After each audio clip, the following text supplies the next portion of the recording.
How to use the will. To set about getting rich in a scientific way, you do not try to apply your willpower to anything outside of yourself. You have no right to do so anyway. It is wrong to apply your will to other men and women in order to get them do what you wish done. It is as flagrantly wrong to coerce people by mental power as it is to coerce them by physical power. If compelling people by physical force to do things for you reduces them to slavery, compelling them by mental means accomplishes exactly the same thing.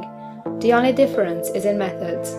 If taking things from people by physical force is robbery, then taking things by mental force is robbery also. There is no difference in principle. You have no right to use your willpower upon another person, even for his own good, for you do not know what is for his good. The science of getting rich does not require you to apply power or force to any other person in any way whatsoever. There is not the slightest necessity for doing so. Indeed, any attempt to use your will upon others will only tend to defeat your purpose. You do not need to apply your will to things in order to compel them to come to you. That would simply be trying to coerce God and would be foolish and useless as well as irreverent. You do not have to compel God to give you good things, any more than you have to use your willpower to make the sun rise. You do not have to use your willpower to conquer an unfriendly deity or to make stubborn and rebellious forces do your bidding. Substance is friendly to you and is more anxious to give you what you want than you are to get it. To get rich, you need only to use your willpower upon yourself. When you know what to think or do, then you must use your will to compel yourself to think and do the right things. That is the legitimate use of the will in getting what you want, to use it in holding yourself to the right course. Use your will to keep yourself thinking and acting in a certain way. Do not try to project your will or your thoughts or your mind out into space to act on things or people.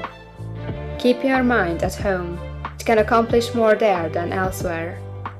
Use your mind to form a mental image of what you want and to hold that vision with faith and purpose.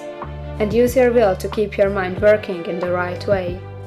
The more steady and continuous your faith and purpose, the more rapidly you will get rich, because you will make only positive impressions upon substance, and you will not neutralize or offset them by negative impressions.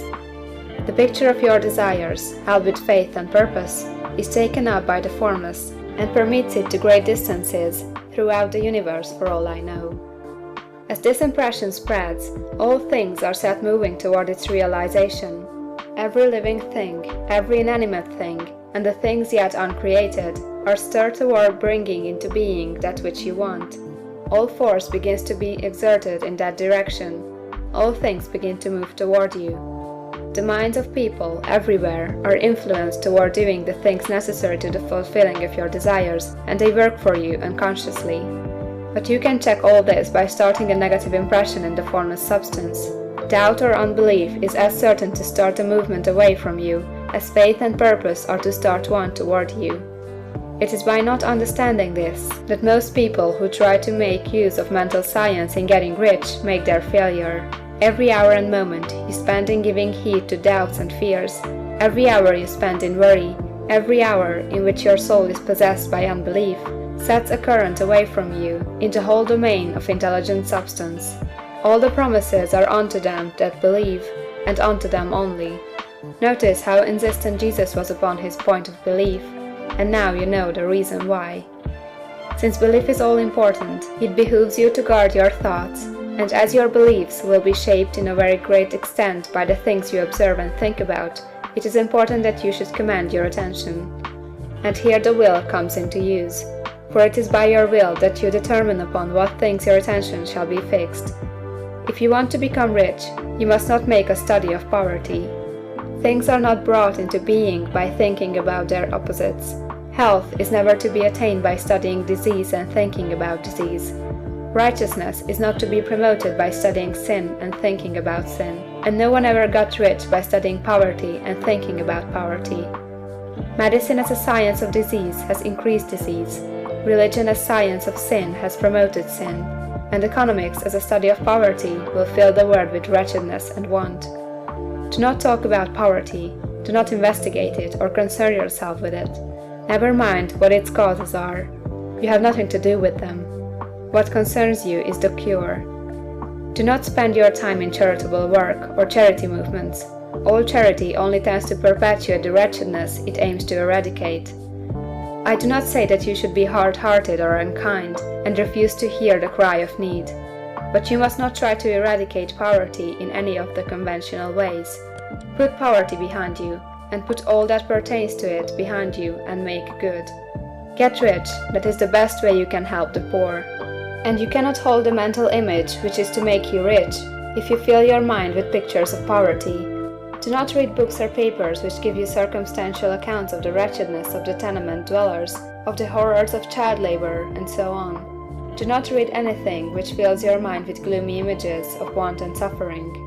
You cannot help the poor in the least by knowing about these things, and the widespread knowledge of them does not tend to do away with poverty. What tends to do away with poverty is not the getting of pictures of poverty into your mind, but getting pictures of wealth into the minds of the poor. You are not deserting the poor in their misery when you refuse to allow your mind to be filled with pictures of that misery. Poverty can be done away with, not by increasing the number of well-to-do people to think about poverty, but by increasing the number of poor people who purpose with faith to get rich. The poor do not need charity, they need inspiration. Charity only sends them a loaf of bread to keep them alive in their wretchedness, or gives them an entertainment to make them forget for an hour or two. But inspiration will cause them to rise out of their misery. If you want to help the poor, demonstrate to them that they can become rich. Prove it by getting rich yourself. The only way in which poverty will ever be banished from this world is by getting a large and constantly increasing number of people to practice the teaching of this book. People must be taught to become rich by creation, not by competition. Every man who becomes rich by competition throws down behind him the ladder by which he rises, and keeps others down. But every man who gets rich by creation opens a way for thousands to follow him, and inspires them to do so. You are not showing hardness of heart or an unfeeling disposition when you refuse to pity poverty, see poverty, read about poverty, or think and talk about it, or to listen to those who do talk about it. Use your willpower to keep your mind off the subject of poverty, and to keep it fixed with faith and purpose on the vision of what you want.